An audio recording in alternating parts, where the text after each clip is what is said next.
Assalamualaikum warahmatullahi wabarakatuh. Waalaikumsalam warahmatullahi wabarakatuh. Iya, perkenalkan nama saya Ari Nugroho Setiadi, calon guru penggerak angkatan 7 DKI Jakarta, asal sekolah SMA Negeri 24 Jakarta. Izinkan saya untuk kali ini mempraktikkan supervisi akademik pada modul 2.3 sebagai aksi nyata saya. Pertama-tama terima kasih kepada Ibu Fasilitator kami, Ibu Umi Harti, dan pengajar praktik kami, Ibu Rati Sundari. Kali ini saya tidak sendiri. Saya meminta bantuan rekan sejawat saya di sebelah saya. Namanya Ibu? Saya Desri Fazriah. Ibu Desri Fazriah mengampu mapel Bahasa Jepang. bahasa Jepang. Saya memilih beliau karena kayaknya pelajarannya bahasa asing lumayan unik ya, karena kita menggunakan bahasa Indonesia tapi harus mempelajari bahasa asing. Saya ingin tahu aja gitu seberapa besar effort yang dijalani oleh Ibu Desri dan penyerapan bahkan ketertarikan murid nanti di kelas gitu ya. Makanya saya memilih beliau untuk kegiatan supervisi akademik ini. Oke, mungkin langsung aja kali Bu ya. Langsung Boleh, aja. Pak. Bu Desri ngampuh mapel bahasa Jepang. Betul. Oke. Bahasa Jepang. Untuk kegiatan esok hari, Bu Desri mau ngajar kelas berapa kira-kira? Besok itu kebetulan saya akan mengajar kelas 11 IPA 3. 11 IPA 3. Yes, di jam ke 78. Jam 78. Ya. Bisa istirahat pertama ya. Ya. Besok berarti kita ada di kelas 11 IPA 3. Oke. Sebelum masuk ke pertanyaan inti Bu, bisa sedikit aja gitu ceritain nih dalam mengampu mapel bahasa Jepang, terutama untuk esok hari di 11 IPA 3 nih, anak-anak lagi, murid-muridnya gimana sih Bu? Interaktif kah atau mungkin banyak pertanyaan karena kurang paham? Mungkin bisa ceritakan sedikit. Baik. Kebetulan kalau 11 IPA 3 dari kelas lain, bukan membandingkan ya Pak, jadi kalau dari beberapa kelas 11 IPA 3 lumayan penyerapannya tuh lebih cepat. Karena saya juga kebetulan mengajar dari kelas 10, walaupun kelas 10 waktu itu sempet online aja, mereka tuh juga udah lumayan penerimaannya terhadap pelajaran saya. Oh, Covid ya? Ya betul. Terus kemudian naik kelas 11 dibanding sama kelas lain yang masih lebih oke lah penyerapannya. Jadi yang susah mah pasti ada, tapi kayaknya lumayan lah anak-anak itu sebagian besar mengerti dan memahami apa yang setiap yang saya ajar. Jadi relatif ya, Iya. dan variatif gitu. Ada yang ya cepet nyerapnya, ada juga yang perlu bimbingan lebih lanjut. Nah, untuk materi besok kira-kira apa yang mau diajarkan atau disampaikan? Kebetulan besok itu udah materi terakhir banget nih Pak, kan Materi udah habis ya semester 2 ini. Jadi materi besok itu tentang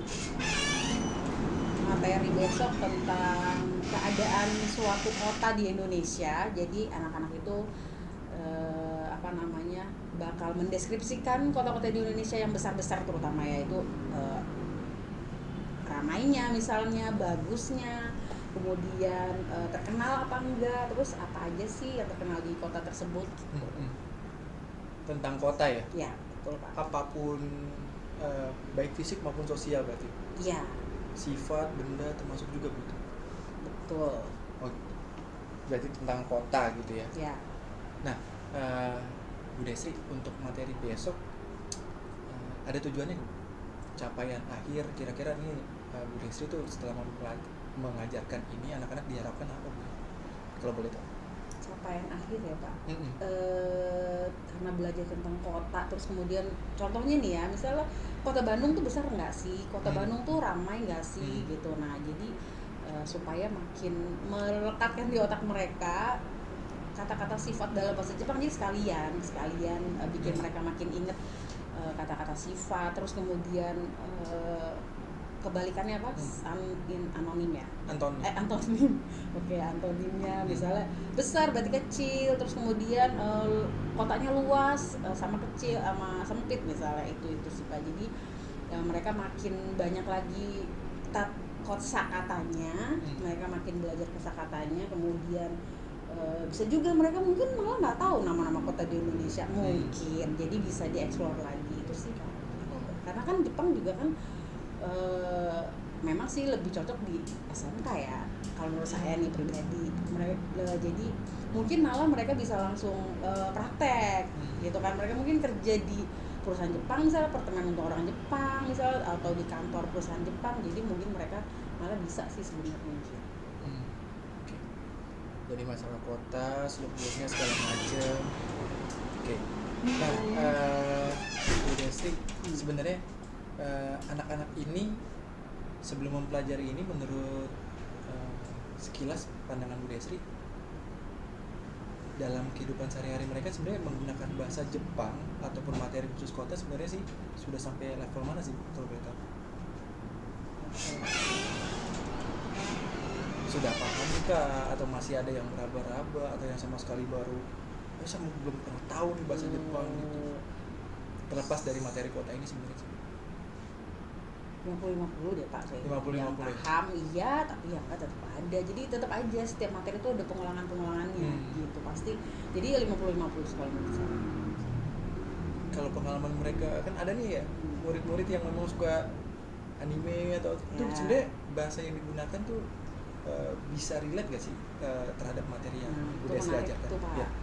Malah kadang mereka sering banget bertanya, saya kalau misalnya bahasa ini apa sih? Nah seringnya itu nemu, ya jangan nak, karena kalau ini biasanya dipakai buat bahasa santai, bukan buat pelajaran, karena biasanya pelajaran santai sama bahasa slang itu beda Pak, jadi kasarnya, terus kemudian pengucapannya juga berbeda. Nah jadi mereka sih sering banget, sekarang tuh emang eranya kan internet, jadi mereka sebenarnya belajar bahasa itu sebenarnya nggak pakai guru juga sebenarnya katanya bisa gitu. Cuma kan kalau guru itu kan memang mengarahkan gitu. Nah jadi mereka sebenarnya udah pinter sih Pak. Di kelas saya itu 25-30% itu udah pinter bahasa Jepang, bahkan mereka memang tahu itu dari internet, mereka belajar terus kemudian mereka nanya, besok kan saya nemu ini di sini itu benar apa enggak, nah gitu. Jadi untuk kerelatannya ya relate pasti, mereka senang banget setelah nonton anime, jadi mereka tahu oh ini artinya itu ini, oh ini artinya itu, jadi ya pasti kepake gitu. Besok kan mempelajari berbagai macam kosakata ya kan, menampung kosakata, terutama tentang materi kota. Nah ini sebenarnya harapan ibu ada gak sih pada saat mereka telah mempelajari? Apa ibu Destri itu berharap mereka langsung mempraktekkannya pada saat make some conversation gitu, mungkin gitu ya, ngobrol sama teman atau bahkan sama ibu Destri sendiri gitu, biar memperlancar mungkin harapan pengen mengembangkan tuh sampai sejauh mana sih sebenarnya bahasa Jepang? Jadi besok selain kota di Indonesia, juga nanti saya mau masukin kota di Jepang, tapi yang terkenal ya kayak Tokyo, Shinjuku, yang pokoknya yang terkenal aja.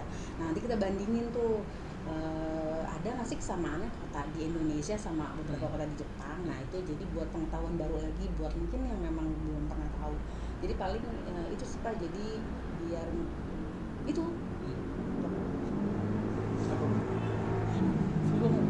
menambah asana pengetahuan. Oke, siap. Ya, nah, betul Pak.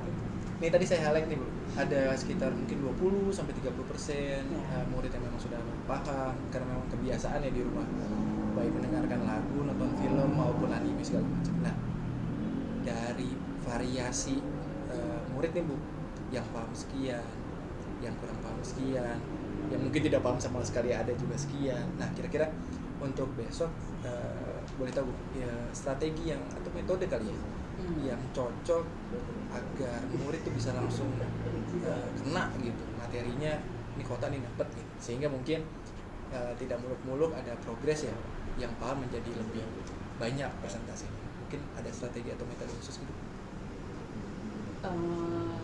Biar makin mudah-mudahan sih ini strateginya berjalan, jadi mungkin nanti mau buat kelompok.